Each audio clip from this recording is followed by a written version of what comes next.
part of the Press Play Podcast Network. Look up in the sky. It's a bird. It's a plane. This is Jason J. Lewis, the voice of Superman on Justice League Action. This is Mark Wade, writer of Superman Birthright. You're listening to the Krypton Report.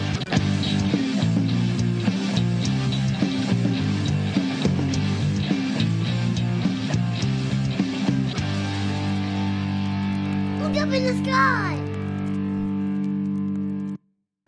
What's up? What's up, James? Yo.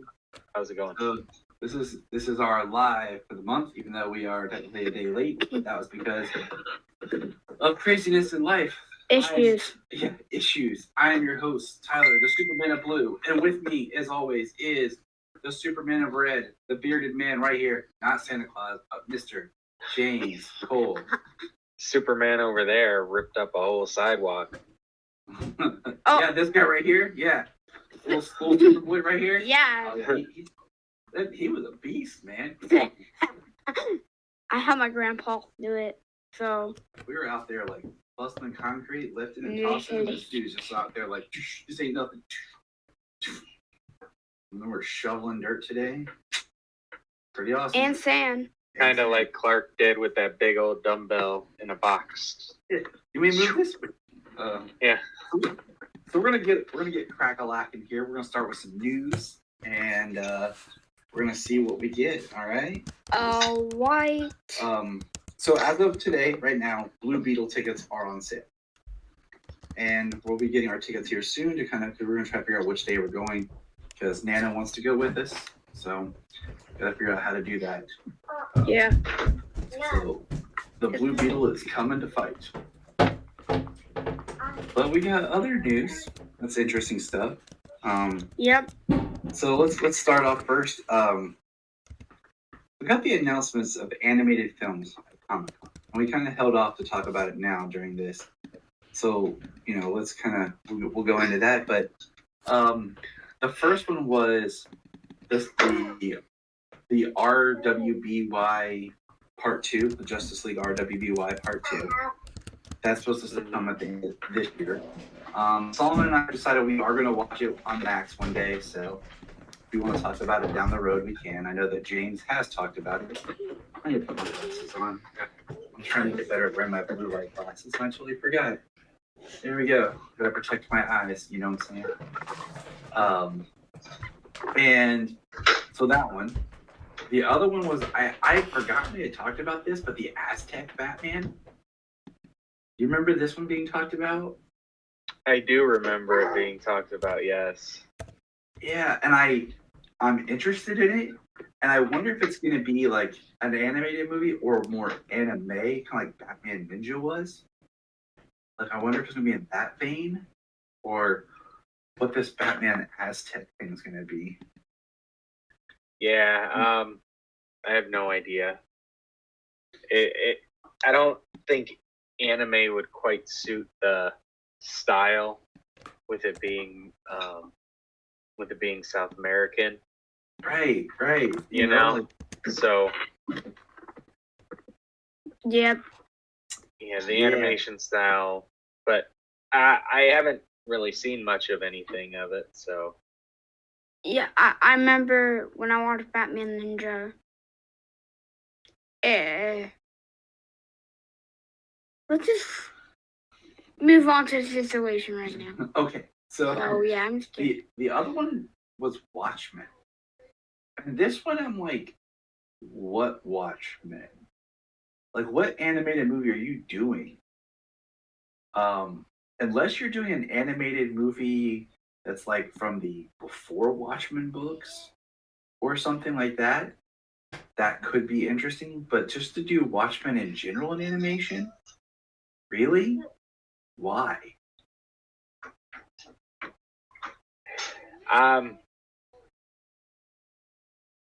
yeah, I really don't. I mean, it's gonna sell. I mean, people are gonna watch it. No matter how much Alan Moore says he hates it, and casts curses on all those involved in making it. Now, my thought is, now hear me out, James. What if they do a Watchmen film? It's a little tweak at the end because they're going to do a Doomsday Clock movie as a sequel. I mean, that would be cool, but the Doomsday Clock does take place in a world farther down the line. So if like Watchmen took place in the 80s, like Doomsday Clock took place in their like 90s or 2000s. Yeah, exactly. So you do the Watchmen movie, then the sequel's Doomsday Clock with some sort of continuity universe you have. Just a thought, you know, because why else would you do a Doomsday Clock movie unless you're going to try to do something like that? And Alora says, I don't want to do this Watchmen movie. Laura's like, who cares about Watchmen, Dad? Then of course She will when she's old enough to watch the Snyder one. And then we had the Zack Snyder's Watchmen. Batman, and we haven't got anything from it, but just from that one picture we saw of the animation, I had that animation to watch it, and that makes me mad because the idea of a Christmas Batman special, basically to watch every year, sounds so cool. But then seeing the animation looks worse, if not the same as that Aquaman series that nobody remembers that just disappeared. Yeah, I don't even remember it. So I'm just nodding my head because you know what I mean. I just like, played. I think they even removed it from Max at a time. Oh, they did. They don't even want it on there. Nobody wants to remember that it exists. They're like, no. Give me the Justin Hartley episode anytime before watching that animated thing. I couldn't even finish it. The first episode, I think, is all I mostly watched, and I was like, this is just... I don't even think we made it through the first episode. No, we didn't. Because I started it, and the kids were like, oh, I want to try it. I was like, fine. We started, and they're like, can we go play outside? Yes. And that was the end of it. Mm-hmm. So, all right. And then the last one is, we're going to save that last one. Nah, we'll talk about it. Actually, we'll save that. Pause that. Let's do some more news. We'll come back around to it. Mark Waid is bringing Kingdom Come to the World's Finest book. I thought that was big enough news to talk about because Mark Waid is killing it right now being back at DC, and having Kingdom Come somehow play into his World's Finest is pretty exciting. Not gonna lie. Yeah, and it's definitely had a resurgence among the fans the last handful of years, especially with Brandon Routh doing it in Crisis on Infinite Earths. We had the 25th anniversary recently, last year. So yeah, it's definitely come back around. I do want to make an announcement, speaking of Mark Waid, that The Last Days of Lex Luthor has been released, #1. We will be reviewing it, but we're going to wait till the whole 3 issue have been released and just do a whole episode just on that content instead of trying to talk about it as it comes out. Let's see. This is exciting, kind of awesome, but we got our first official trailer. I said official. And we got a date that Scooby-Doo and Crypto 2 is getting released September 23rd on digital or on DVD at Walmart.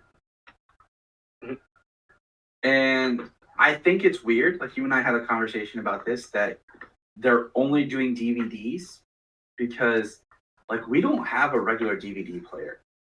We have to use our PlayStation 4. We use our PlayStation or our Xbox. And even then, it's weird because DVD's been trying to be phased out so much and go to Blu-ray. Like, they're not even doing a Blu-ray release, and they haven't. They haven't. All these direct-to-DVD Scooby-Doo films have just been DVD and digital. And, this Scooby-Doo and Crypto 2, I am purchasing it on digital, and I'll probably pick up the DVD like at a Black Friday thing just because I like to have my physical. but it's not the quality's not that great. Like even watching a DVD on a 4K TV, you definitely see downgraded quality, and it's weird. Like we watched the DVD today, and some of the color grading on it was the kids were like, "Why does it look like that?" I'm like, it's kind of playing a DVD through a high def TV. Yeah, interesting. I mean, I don't have a newer 4K TV, and I got my Blu-ray players, and I don't have any problems with DVDs and that. But just releasing on DVD alone is interesting, but I'm sure these days a lot of people would just snatch that digitally and be able to watch it there, put it on anytime for their kids. Just and that's what we're doing digital, because Scooby-Doo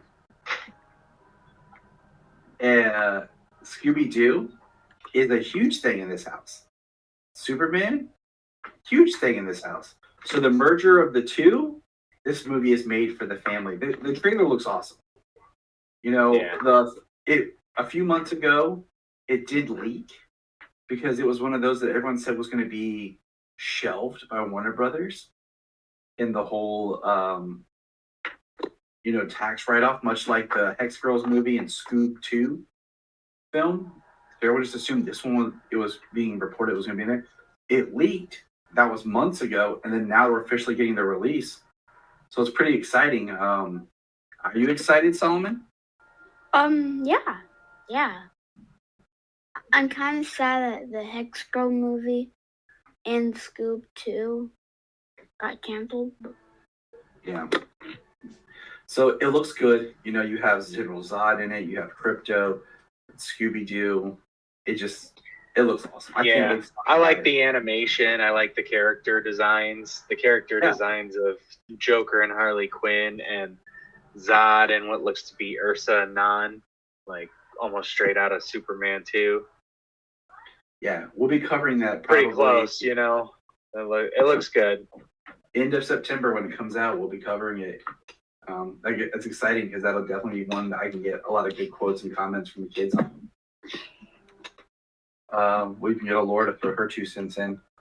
So, other things from Comic-Con we didn't really touch on, but figures from San Diego, they are releasing some new figures to their Batman 66 line. And I don't have it all saved here on my phone, but it's weird because new figures to the Batman 66 line includes a Superman. Did you see that? Yeah. So we have Batman 66, Robin Unmasked, Superman, Robot Batman, Lord Deathman, and the Joker. It says 6-inch figures, fall of 2023. And then it says right here, let's see, Skull Burner is not final, pending licensing approval. So I'm just kind of like, okay, is this supposed to be like a George Reeves? Was there a Superman that appeared in the Batman 66 comic? But it says classic TV series. So I don't know. Yeah, I don't. I mean, it'll be interesting. I want to see what it looks like. Yeah. Like compared to the other figures, how well it fits in. Like, is it detailed the same? Exactly. And then, okay, so continuing, we got a 7-inch line that showed Hawkman, Firestorm, and Sinestro, all comic book based. They look okay, not like jumping for joy on those. Then they have their gold label. They have Catman, the figure everybody in the world wants. Very angry, ghost-looking Green Lantern, Hal Jordan. Black Lightning, which looks pretty sweet. But then we have Supergirl. And this Supergirl is interesting because it looks a lot like the TV series. But she has full red legs.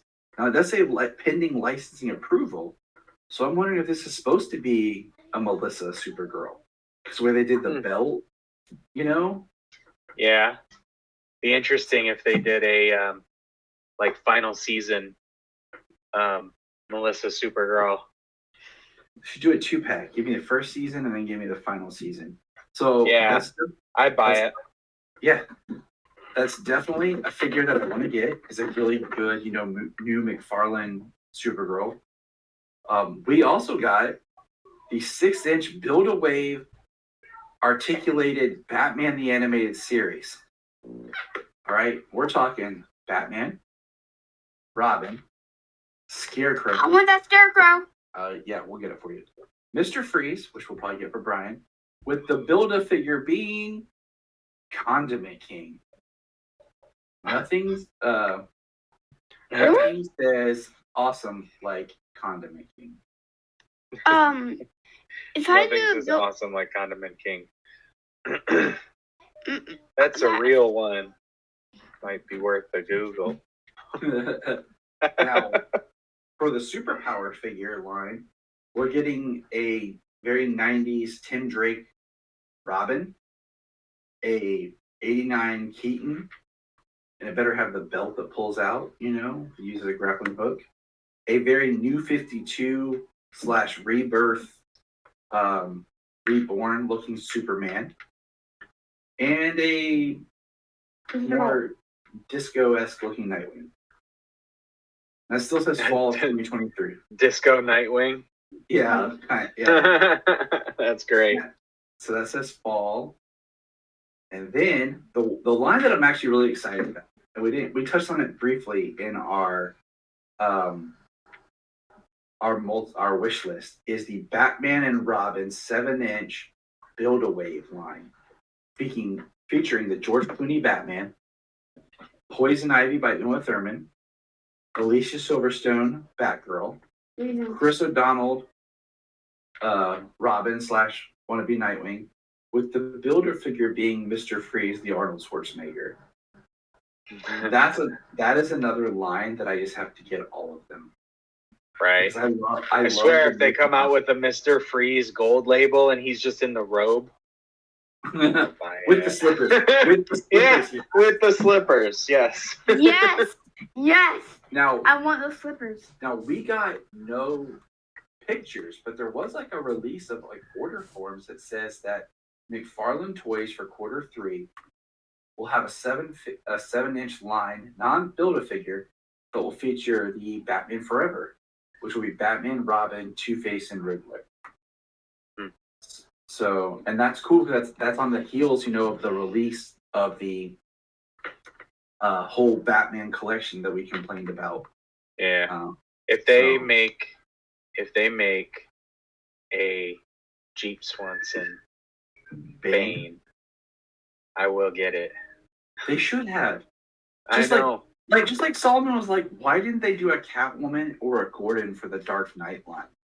But they could have done a whole second Dark Knight line, the Dark Knight trilogy, and did instead of doing it as a Build-A-Figure line, doing it as a second line, because each line has 4 figures, right? Yeah. So with like 2 extra figures and a mega fig. Yeah. so do a second line that would have been Catwoman, Gordon, Bane, and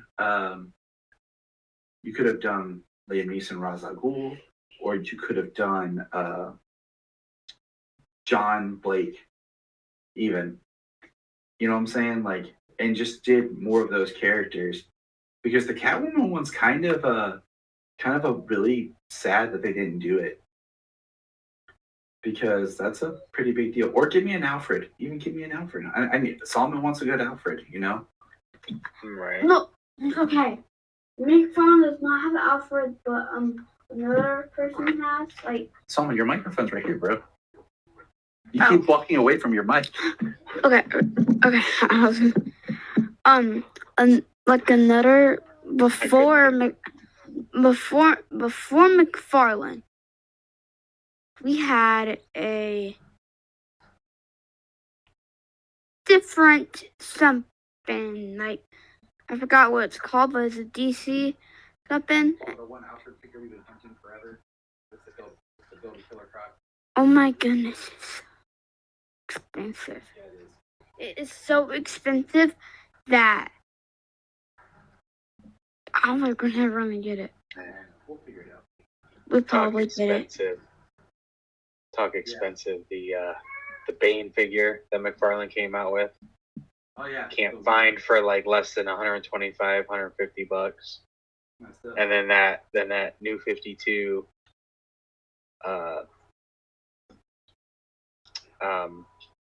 Dark Side, that big one, Yeah. that's expensive too. Oh yeah. Totally. It's horribly expensive. And so the last line. Next piece of news, they released the download, like the extra characters who are beyond Mortal Kombat 1 / Mortal Kombat 12. In the photo it shows Omni-Man, interesting, right? Peacemaker John Cena, that's the big DC one, and then Homelander. So I'm just kind of like, I want to see Peacemaker in action. That's going to be kind of funny. And there's some also news I put on here. There's some new like digital DC Universe Heroes game. It's like a mobile game you can get for heroes and villains. It was part of like they launched it during San Diego, so you can check that out. I'm gonna use my phone. All right, moving on. There was a recent article that Nick Cage was entered. I'm gonna pull up some quotes here from Nick Cage, and we'll talk about it. But it says, Nicolas Cage opens up on the Flash of Superman's surprise cameo and how he would have portrayed the character in Superman Lives. Well, I was glad I didn't blink. For me, it was the feeling of being actualized. Even that, looking for that particular character, finally seeing it on screen was satisfying. But as I said, it's quick. If you really wanted to know what I was going to do with that character, look at my performance in City of Angels. So first of all, that makes me feel that Nick Cage didn't film any scenes like they tried to say. That wasn't just a CG creation. It makes me kind of question that whole thing. And now I'm going to go back and watch City of Angels.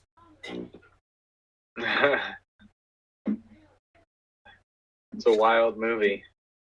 It's, the Goo Dolls wrote Iris for it, and that's a great song. It's a great song.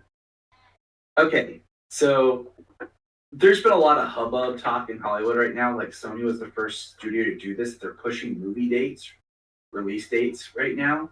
So I'm going to throw my 2 cents out here about Aquaman. Okay? Warner Brothers, DC, whatever you do not move Aquaman. Here's the Tyler reasons why. Number 1, give 2024 the break. As much as we all love DC and want DC product, give it a break for a year. We're going to get Joker 2, but that's not really DC that you sell to the masses. Okay? Also, it's coming out in December, so it's going to cross into 2024. But also, if all the other studios are moving their movies, just leave it in there. It'll be the only movie there. People will go see it and it'll make money. I mean, you've already moved it around enough. You already have enough issues with it. Just release the movie, let it do what it's going to do, and then give 2024 off so we can build up to Superman Legacy. There's no need to move it. That's all I'm saying. If any movie should have been moved to 2024, it should have been Blue Beetle, but that time has passed. Clearly, now that they've started selling tickets. Yeah. So I'm excited, though. I look forward to seeing Blue Beetle soon. I think Solomon does too, don't you, buddy? Yeah. Okay, so back to the last piece of news. The animated film is Crisis on Infinite Earths. Okay, what time is that coming out? Either late this year, probably early next year. And as the movie we're going to talk about a little bit later, Justice League WarWorld, it definitely sets up Crisis. Part of that movie felt like it was setting up Crisis the whole time because they start dropping things in it. But let's examine the idea of what this movie's Crisis could be. how would what is the film going to be? How would you do it? Okay, and I say that because are they going to do it kind of CW style, or for a better version of this idea, watch Teen Titans versus Teen Titans Go. And I posted this online. Final battle scene where every version of those characters shows up to battle. Right. I mean, we almost can't talk about it without spoiling WarWorld, as it were. But because it's connected to the Tomorrowverse. So I mean, it is, but it's because unfortunately, like I said, you can't really talk about it without starting to talk about and spoil WarWorld because you have to. Because all you have to know is the Tomorrowverse is connected. But my question is, are they going to do it? Are they going to pull from are we going to see cameos of live action in animation? Are we going to see cameos much like they did for the TV? Are we going to see the Bruce Timm Superman show up? Is this going to be kind of like that for a Crisis where we're seeing the different multiverse worlds from all of animation? Are we going to see a Planet of Teen Titans Go? Is this going to be the film that ends the Tomorrowverse and all these DC films to give birth to where James Gunn is going to do animation that connects to the live action universe? Since none of these films have been labeled yet as Elseworlds, is that what this Crisis is going to be? Or is this, you know what I'm saying? What is the purpose of this Crisis if we don't have anything else to connect it to? When we see Superman and Superman and the Elite show up.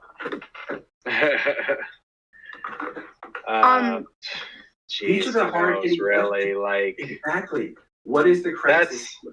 That implication I've always preferred. I've always liked it separate. They did such a good job developing a universe with the last universe that they ended with Apocalypse War. They actually had a connected universe, and all of the movies had a very standalone quality. You watch all the Batman movies, and they stood alone. It was you could follow characters through their movies down the line. That is not something you can do with the Tomorrowverse.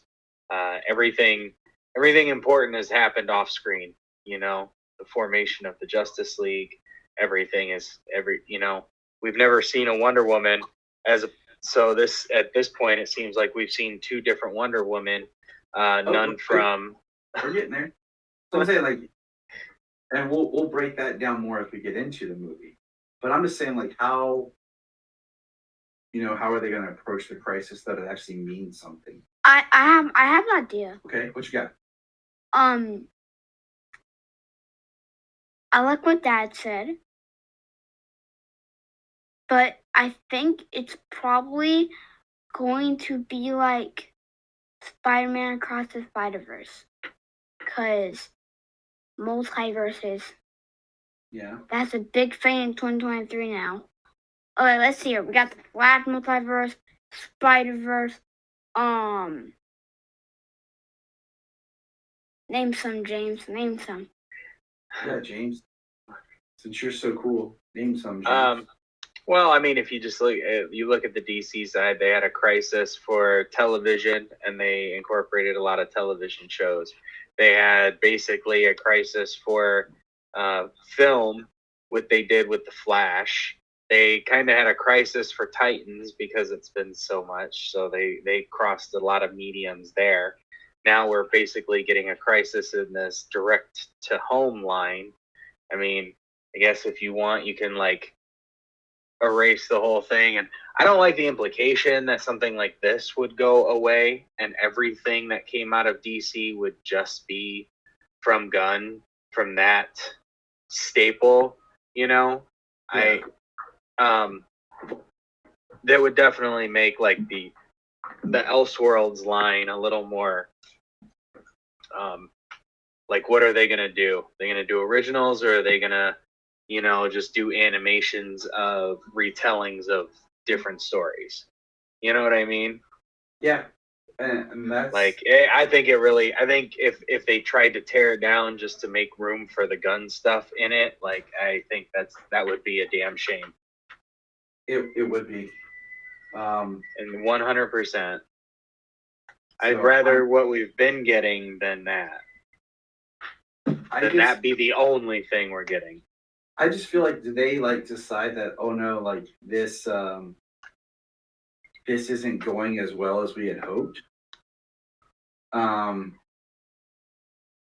don't know, because I feel like you don't do a crisis unless you're really trying to do something. So are they trying to end the Tomorrowverse before I feel like it ever really got going? Well, I mean, from what we can tell, like, the whole bunch of crap happened. We just didn't get to see any of it. Right. So, I mean, they rushed out the last two movies, and they had more slated from the universe before. And this one, I don't know if, I mean, it's been mixed out there, the reception of the Tomorrowverse. Some of the films pretty good, and some of them are just like, people are just like, man, Exactly. so on them. With this Crisis movie, I think it's gonna be a big hit. And after we're done with the Tomorrowverse, I think we should have some New 52. Well, that's kind of what Solomon. We gotta re-watch the other ones because it's been a while since I've watched them with you. That was kind of what the movies were based on before the Tomorrowverse.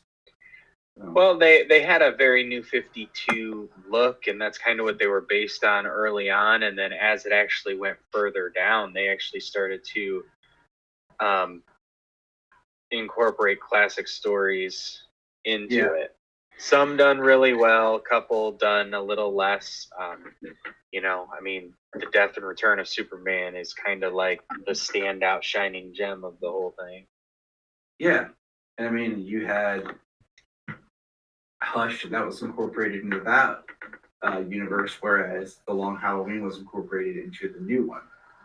Yeah. So you could stand alone. So we will talk more about the Tomorrowverse momentarily, but now there is an implication that with the movie we're going to be talking about, so I have to hold back a little bit.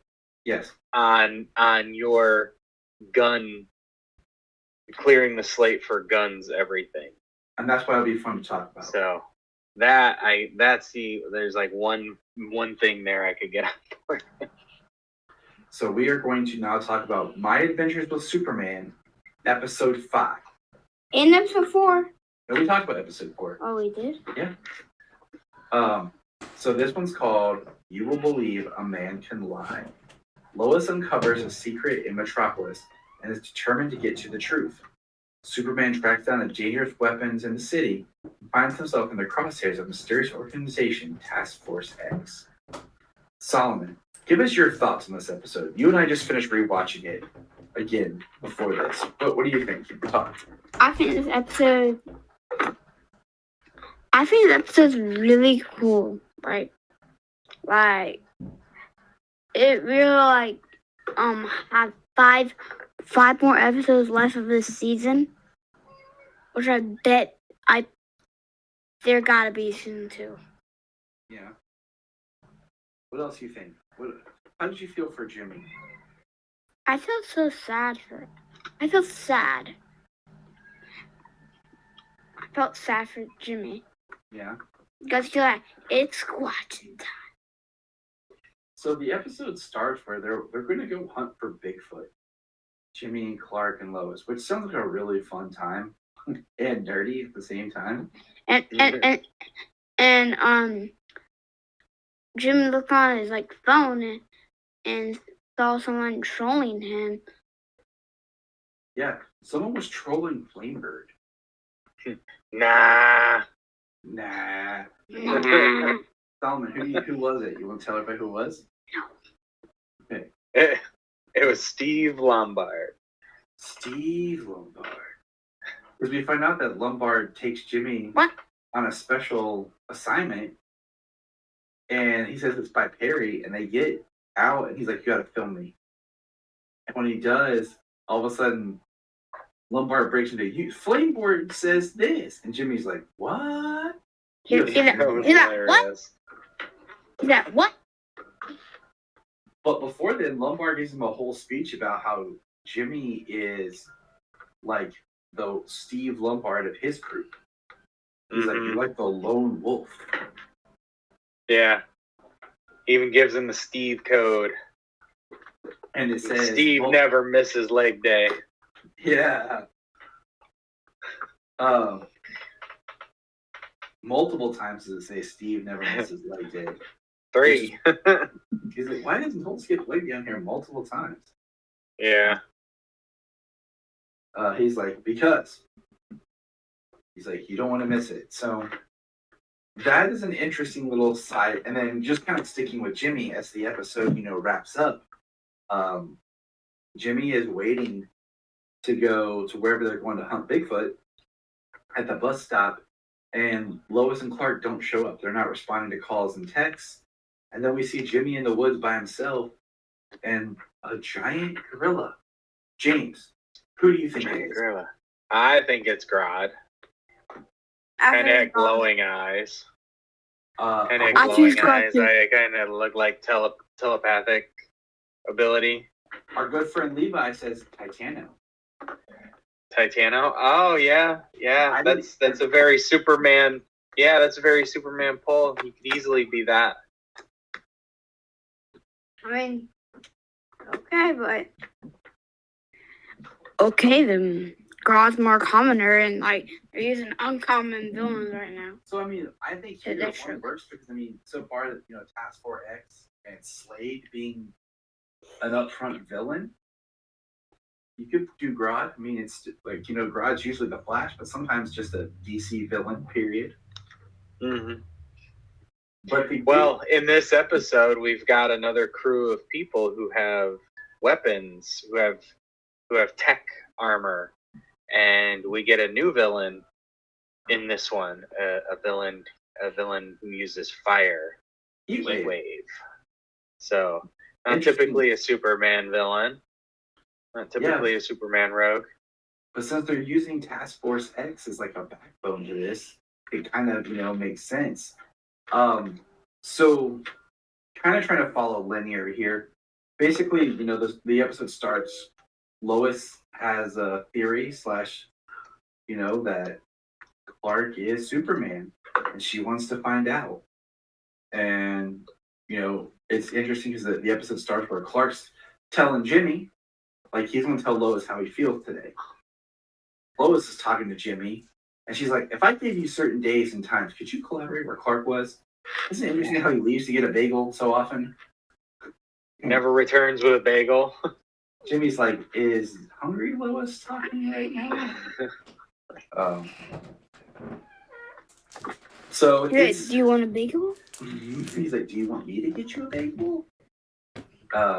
It's interesting. So that happens, and then Lois is in the office trying to figure it out, and there's a package that says to Steve, or it should say to James Cole. We'll figure it out. But she tries to move it, and she can't. And she's like, what is in this dumbbell? And she opens it, and it looks like at least a 50. It's a big dumbbell. It's a pretty big dumbbell. And then I didn't pause it. I wanted to pause it and see if it said how big it was. I didn't see it from the 2 times I watched it. It was if it does, it was the small print. It didn't say it on the big print. That I noticed. That much I was able to tell. Clark comes in and moves it with no effort, and then tosses it to the side, and it crushes the filing cabinet. Yeah. As he brings in his giant murder board of figuring out the weapon. I call it an investigation board, but yes. And so that was funny. And then they get a police scanner, and right as Clark's trying to tell Lois that he cares for her, the police scanner goes off. And it's hilarious because it goes off, and it's like, there's it's the first one, it's like, there's something going on, and Clark's like, I gotta go get a bagel. It's like, never mind, Superman got He walks back in. There's a bakery. Cream cheese. And he's gone. And Oh, it's ridiculous. but it's great. Like Sloan and I had a great time watching it. And Well, just it's the idea of how ridiculous, how many lies he's been able to tell people over the years to hide his secret identity from those he's closest to. Like how many years they just fell for it, how gullible they had to be around him for being like these investigative journalists. yeah. It was interesting.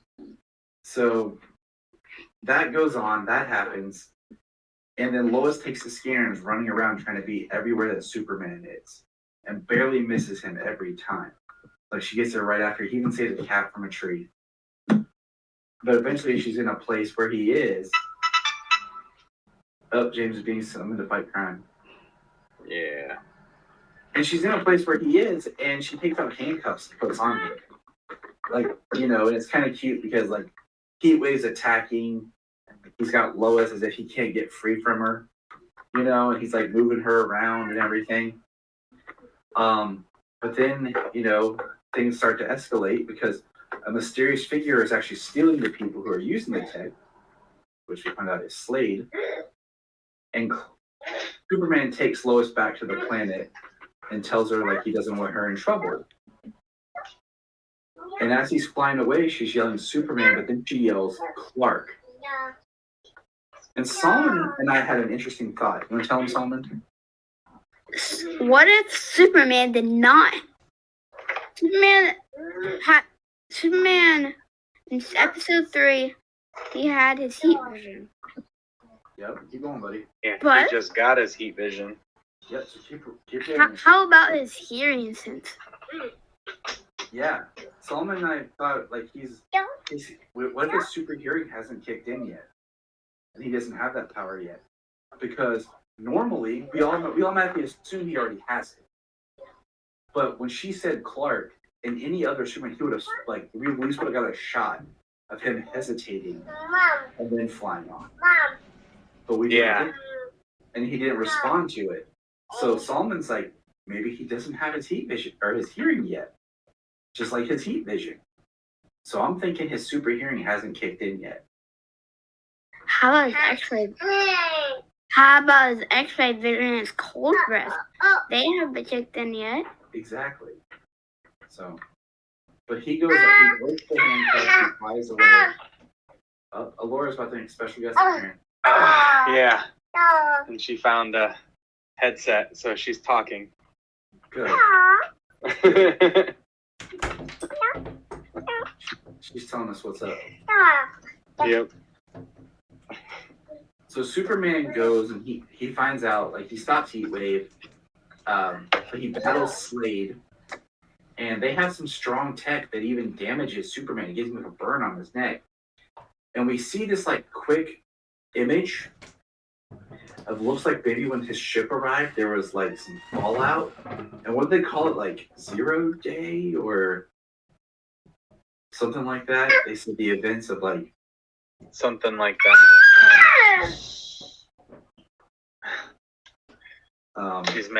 She's mad at me for not knowing. and we see what looks like a younger version of this character that's with Waller. I've had a different thought about it, but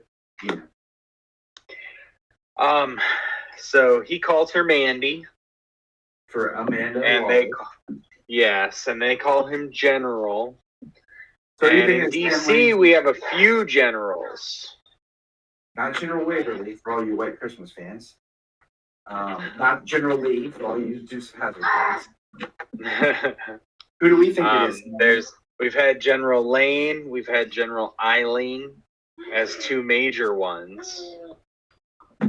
I think it is Lois's father. Yep. I think they're playing coy with us and it's Lois's dad. I think so too. That's where I went first. But Yeah, I think it'll be a nice kind of juxtaposition with what Lois is. Because she, like, has that pressure from her dad, like, on one previous. Right.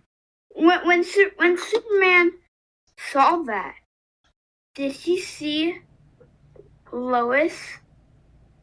And he actually, when he saw Lois, when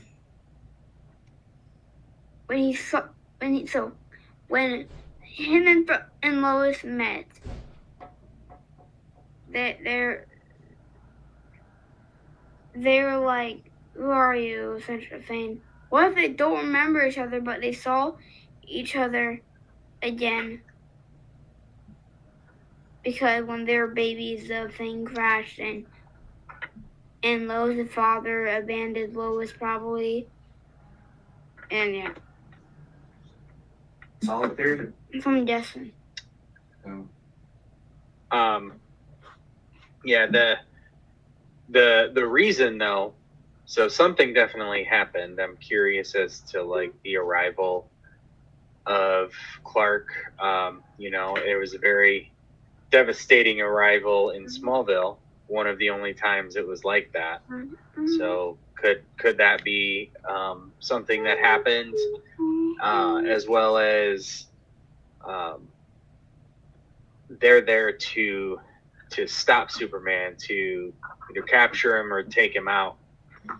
yeah. And they send robots and Slade with all of this tech combined into one suit. And they do some serious damage, and they damage a highway, and it's collapsing. And a great Superman moment is, stop. You have to stop. People are in trouble, and just lays into him and goes on to save the day. But you have the even better scene because you have Amanda Waller basically telling Slade to kill him because that tip that he has to be Kryptonian based because it's hurt him. And the general gives the order to back down because he is saving the people. So right there is you're setting up who these people really are at their core. Yeah, two different ideologies. In the end, justify the means, and then the big cliffhanger, okay, is when Clark goes back. Superman goes back and turns into Clark, and Lois basically confronts him.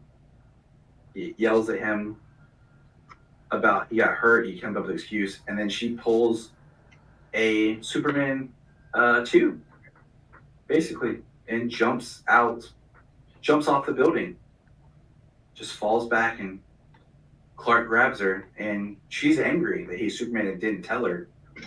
There's been a lot of hate, people like turning their backs on Lois on the internet for this, and I don't get it. Like, I look at the situation as two people who are emotionally vulnerable, who are starting to open up to each other, and she says, "You lied," and he's like, "I didn't lie. It's a secret. I didn't tell you." And she says, "A secret is a lie." No, I'm not gonna buy that. It's something personal, just like any other relationship. When you meet people, you have a history, a past, things you don't tell them everything up front. That you're, trying to build up the time to tell them, but she is hurt. He even says, like, you said you hated Superman. He was a liar and all this, and you were going to expose my secrets, and I didn't tell you yet. So it's a very like conundrum of, how she finds out she figured it out. And just that idea, like she's, open and she's hurt, but gives them a really good building opportunity to make everything known from the beginning. Yeah. So I'm really interested in where the next, because it is the title of the show is My Adventures with Superman. Yeah. So well, this series would definitely, I mean, they would go along with Superman, but they get to learn who he is and where he came from and everything as he does. By finding out who he is at this point, the way the story has gone. We had two excellent Superman moments in this episode. One when they're interrogating Heatwave, And Lois says, "My flying friend, I will unleash my flying friend." And he's like, "No, that's not going to happen." She's like, "Then I will unleash on you." And he's like, we don't threaten people, Lois. That's not right." And then the saving people on the bridge, on the highway, like two great Superman moments in this episode. So it was a great episode, and every episode with this show gets better. So we're gonna take a quick ad break, and we'll be right back. Hey, can I get $1? Sure. That's what friends say, right? And we all know that we all have $1. We spend $1 on crazy stuff. We have a loose change around the house probably for $1. So why not help a friend out? The Krypton Report, of course, has a Patreon, like every podcast does. But unlike other podcasts where we're asking for a lot of money, we're just saying, hey, shoot us $1. $1 a month, help us keep the podcast going, and help us to bring entertainment to you. And you can hear the fun voices of me and James. So go to patreon.com/Krypton Report and give it a shot. Thanks. All right, and we're back. Solomon, you want to say bye to everybody? Yeah, I'm not going to be here for the next part. So, bye, everybody. And I hope you like See you, Solo. Peace, buddy. Superboy Solo is out. I'm going to use my elevator. I'm in my elevator.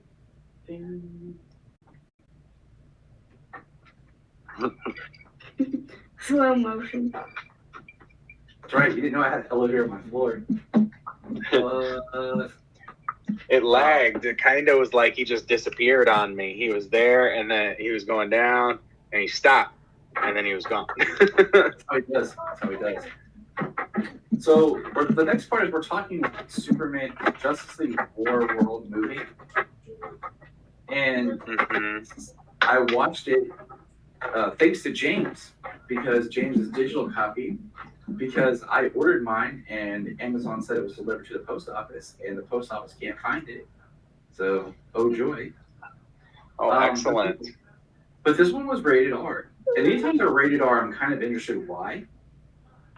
And this one definitely for violence. And Yeah. Brian really liked this movie, which was funny. He's like, guys, it's so good. And then you and I both were like, it was okay. Because there's some stuff in it. I didn't hate it. So the individual parts, the best part of the movie was the Wonder Woman part when she was in the Wild West with Jonah Hex. I'm sorry, we're going straight out to spoilers, I guess. Yeah. But you know what? I did and didn't like that because I was watching it with Jania, and as soon as the people are breaking free and they're gunned down, Jania's like, that doesn't feel like Wonder Woman. It doesn't feel right. And it takes like a few minutes for the little daughter to be threatened until Wonder Woman actually reacts. And I was like, my critique was there's little parts like that in the film where it's like the characters are trying to like hesitate for who they are. And then they actually do what they normally would do.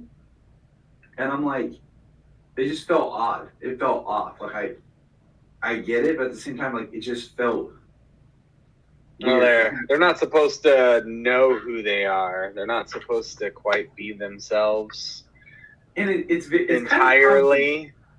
It's kind of convoluted in a way as we get towards the end. It is. But even Jonah Hex himself, I'm like, is he supposed to be good or bad? But he definitely came out very bad and antagonistic and evil almost. Right. But I'm not the biggest Jonah Hex fan, so. Well, it's also like, what is the story of that place? I mean, it does kind of seem like it did make it seem like Jonah Hex and his people were the bad guys, but right. And then there's always because when we meet the settlers, you're like, okay, these don't feel like the people that Hex. So it almost felt like I need a whole movie of just Wonder Woman in the West would have been cool, because that segment did go on for quite a while.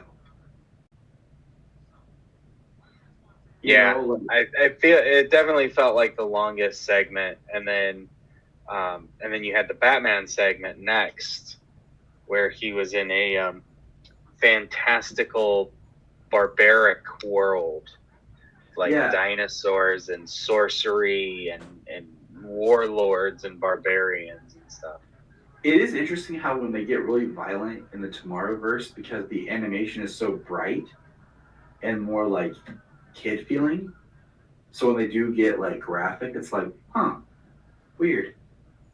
Because like he literally rips the guts out of the dinosaur and it just lands on him. Yeah. He's like bathed in blood and guts. Yeah, he was drug underneath as the guts rained down from the dinosaur. So that was weird. but anyways, moving on. I didn't really like the Batman segment. The Barbarian, because like he doesn't feel, and I feel like part of it is each time there's a segment they change a little bit, and maybe if I watch it a second time I'll have a different thought, because as he goes through his little mission, he gets to the chamber where he needs to be, and he basically was sent on a mission to kill this warlord. And Wonder Woman's there chained up, but she's acting a little bit different than she was in the West. Almost like she had gained more of memory of who she was. But But she still didn't know who she was or why she was there or And how she became chained up. Right. So then they fight and they destroy, they stop this sorcerer. And, she takes Bruce with her. And it's like, so when we get to the third segment, which I think looks great, because it looks like Clark Kent, 1950s investigative reporter, very Sin City looking with the snow and the black, and very like Men in Black type thing. When Bruce and Diana show up in there, they seem more like themselves than they had in their own segment. And he's like CIA, FBI agent Kent. It kind of seems like the more they progress, the little bit more that they kind of gain back of themselves. It's almost like it was, here, and they keep moving in because of, where they go when they're inside whatever it is that Superman's thing is. But Superman is like an alien invasion that they have to stop. And it's really interesting. They're in this diner investigating and, interrogating people, and one of them they said the Langs. So that was interesting. And yeah, it was really cool, because then like they get in the car and they're trying to escape. And it's like white Martians are coming after them. So Yeah. you get that injection of Martian Manhunter's psyche in, because he's the one projecting these worlds for them into their heads. So they go through, they find like, it looks like a crashed ship, and they go through it, and now like they're on or they're awakened from like the dream comas they're in that are visions from Martian. This is where I said it gets convoluted. Like, it's from Martian Manhunter. Okay, but it's a real world where these bodies, where these people are cloned. Yeah, these beings are cloned and used in these scenarios that these heroes are being kept in. There's a lot to like. Why is this the case? And then they're on WarWorld, which feeds off the fear and hatred of the people there. I mean, I guess when you pit them against each other in that way, I suppose. WarWorld was never like an emotionally powered thing, or like your emotions of fear and hatred help power it. And Mongol, I did not like the look of Mongol. No, the slender, wrinkly look was not. Something that James and I both said to Brian was the fact that with everything that had recently been done in the comics with Mongol, this was a huge letdown. I expected, WarWorld to be like this kind of story where we get something that references maybe the Mongol who is, the Mongol who was, Superman fighting like Mongol, And no, like none of that. WarWorld is very weird in this because it doesn't even feel like WarWorld. No one's fighting. Like the only fighting is in these like Westworld style dream, like they're in, like I don't know. Maybe we got some flashbacks where we actually saw them in the world that it was not the world they thought they were. Was the only psychic projection just forgetting who they were. But then to tie it all together, if you go back to Superman, Man of Tomorrow, remember that Lobo was hired by somebody to find the Kryptonian, and we find out it was Mongol because Lobo shows up in this, and we find out that there was a back door that was created by John Jones or by Lobo, but it was incepted by, Martian Manhunter into Lobo so that Martian Manhunter could reach them. So there's like our fourth member of a Justice League, because I kind of expected when they found Martian Manhunter to kind of see, okay, where's Green Arrow? We've been introduced to him. Where's Green Lantern? Where is the Flash? But then we start getting these drops about the multiverse. And Wonder Woman, like Batman and Superman and Wonder Woman still don't really know who they are and what their history is. She says she remembers Superman and that he looks like her Clark, but younger. So is this the Wonder Woman we met before in Wonder Woman or Justice Society World War II from a different Earth? Like, because we've never met Wonder Woman. Same actress, but and that's what I'm saying. Not the same uniform, and she doesn't have like quite the same personality, quite the same. Well, none of them really have the personality because they're all like half brainwashed. So that's where we say that we lose story because we don't get much of these characters together interacting. Like, it feels like we're building up to something where we didn't really get the build up. We saw Batman and Superman for one scene in the Legion of Superheroes together.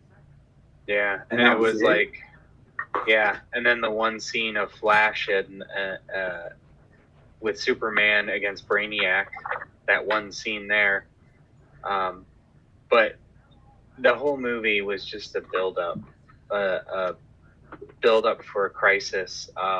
They talk about the multiverse. For some reason, in this one, the Martians, green and white, were part of a key. They needed to be whole to be a key to stop WarWorld, to power or stop WarWorld, and control it basically. Yeah, and then it's just used to destroy WarWorld, and then our Trinity, Superman, Batman, and Wonder Woman are taken by Harbinger.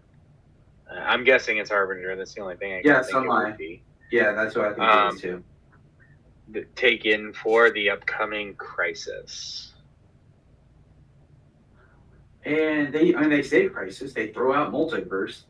I was expecting at the end, like when she took them to the other members of the Justice League, like Green Lantern, Flash, Green Arrow, though we've seen in the other films, beat it.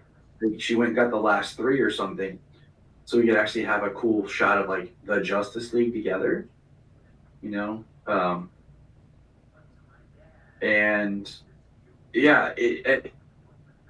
it was a weird movie because I feel like you kind of do these little segments, small Elseworlds tales, what if tales almost, then all of a sudden throw it together into a waste of WarWorld, a waste of Mongol. Trinity movie, a Trinity fight where none of the Trinity know who they are, right? Or what they're capable of. I was hoping that once they got to Martian Manhunter, all of a sudden, their minds would be clear and he would unlock their. Yeah. So it was very, like I said, it was very convoluted, and It might be my least favorite of the Tomorrowverse. I'm gonna throw that out there. Like, because at least the As other a ones, whole, yeah. yeah. I'm gonna have to rank these suckers. So I know we did it on a podcast before, but I'm gonna have to re-rank it like on Letterboxd. I'll send that to you later. I'll get bored. So yeah. Now, what was your part that you talked about? Why you think that? So the only thing that would be like if Crisis ended, because Darren is not going to be Superman. We already know that. So it's not going to be him in the Gunverse. And then, I mean, Stana, it's probably not going to be her as Wonder Woman in the Gunverse either. The only person that would be cool to roll over into the Gunverse like that, who could do it in animation and live action, would be Jensen Ackles as a slightly older Batman. He can still play a little younger than he is, but be an older Batman. Yeah. To be able to have, a child, Damian, if you want him to have previous Robins. If you want to have a Dick Grayson and Jason Todd and Tim Drake at all. Yeah, but the thing about Damian is we had to remind Brian about this, is that Damian was raised in an accelerated rate.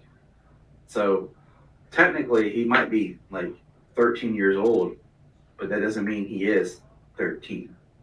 Like, he could only be like 3 years old or 5 years old, because he was born and he was grown, and accelerated and taught inside.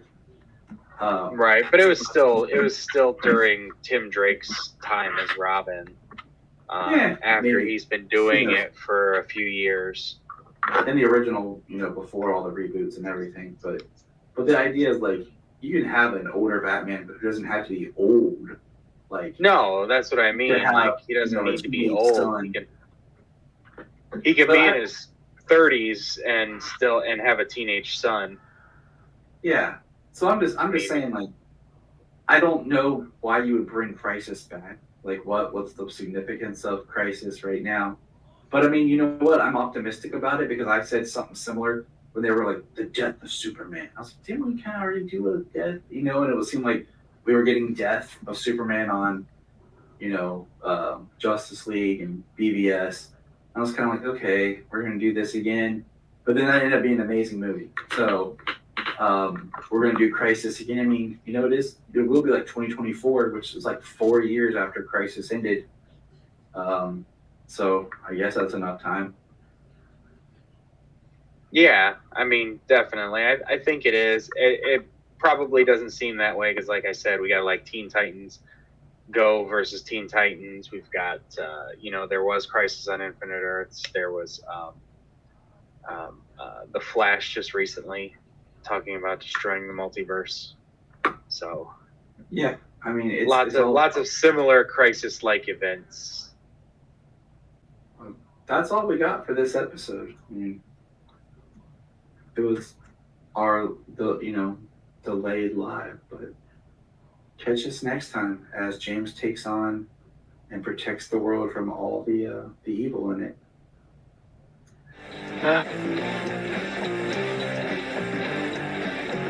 Don't forget to smash that like button and subscribe.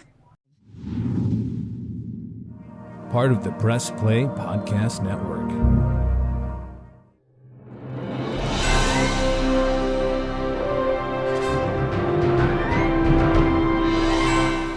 What's up, everybody? Chase Smith here from the Chase Smith Podcast and Cavs on the Break NBA Podcast. And I'm JD, host of the Hyman Podcast, part of the Press Play Podcast Network, and we are super excited to bring you a brand new show starting next Tuesday, the Fanfare Podcast. The Fanfare Podcast is all about your favorite movies and our favorite movies and the best moments in cinema. To help guide our discussion, each episode will feature one classic, and we will grade this movie using a report card-like scale A through F. We're going to be grading categories like acting, directing, cinematography, the score, and even the movie poster itself.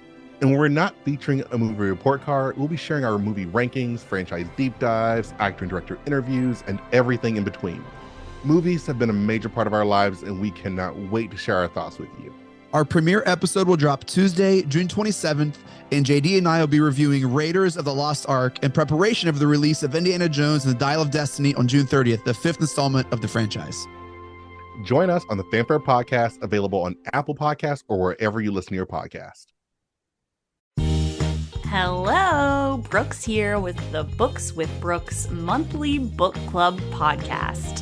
Here's how Books with Brooks works. We read one book a month, and then we talk about it. Classics like Stephen King's The Shining, debut novels like We Are the Brennans by Tracy Lang, and tons of other compelling, life-changing stories, one book and 1 month at a time. So come read along with us, and then listen in. Before we start this episode of Krypton Report, I want to take a moment and just give a shout out here to our Patreon. I know what you're thinking. Gosh, everyone's asking for money, and I get it. But our Patreon is only $1. $1 a month that helps us keep the podcast going. And what we do is we try to find interesting shows and topics and whatever we want to talk about. We've done, as of this little thing, our last recordings were on the Scream series. Brian and Tyler, that's me, do our own show where we record in the car, and it's kind of funny. And we talk about pop culture or whatever is going on. We also have the Supernatural podcast we've been reworking. It's taken some time just because of life. But we do movie commentaries as well. It's something that James and I have done, what we used to do on the main show that we've started doing here. So for $1 a month on our Patreon, you can get those shows. There's at least 4 a month. Also, there's my movie pitch show that I do. But also, what we want is if you're a Patreon, you can come on. You can come on the main show if you want. Or if there's something you want to come on and talk about, we can do it as a Patreon special. So all I want is for $1 a month, think about chipping in, joining our Patreon, and you have a voice to be a part of things. Follow the link in the link tree or in the show notes below, patreon.com/KryptonReport. This is Dan Jurgens, and if you want to have a good time, keep listening to the Krypton Report. Look up in the sky. We just want to say if you've enjoyed this podcast, please check out other podcasts on the Press Play Podcast Network. If you are like Tyler and James and can't get enough super talk, check out these other podcasts. Digging for Kryptonite, Supergirl Radio, The Last Sons of Krypton, The Superboy Legacy Podcast, All-Star Superfans, Superman the Animated Podcast, The Aspiring Kryptonians, Always Hold On to Smallville, The Geek of Steel, and Truth, Justice, and Hope. Remember to check out Krypton Report on all social media platforms. Go to linktree.com/KryptonReport. You find all of our information.